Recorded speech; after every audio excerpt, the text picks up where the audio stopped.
Gəlin səmimi etiraf edək. Biz namaza dayandıqda dünyadan əl çəkib yalnız Allaha mı istiqamət alırıq?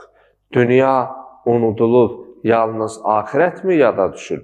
Buradakı oruc olan Allahdan istəyir ki, mənə, sənə həqiqi ibadət edənlərin ibadətini nəsib et. Yəni, haradasa özümüz etiraf edirik ki, Allahın bizdən istədiyi şəkildə etmirik.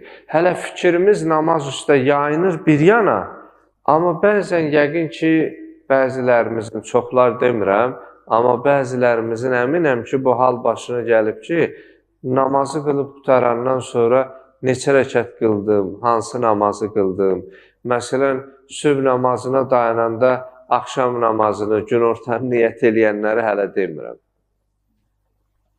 Amma halımız oradan bəllidir də.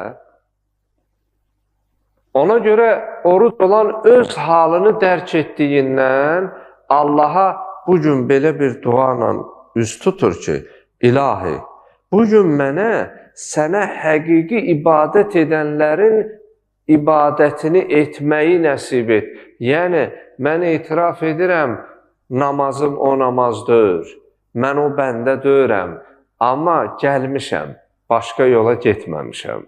Səhvimi başa düşərək, nöqsanlı olsam da belə, başqa yola getməyib, sənin qapıva gəlmişəm və köməyi də səndən istəyirəm.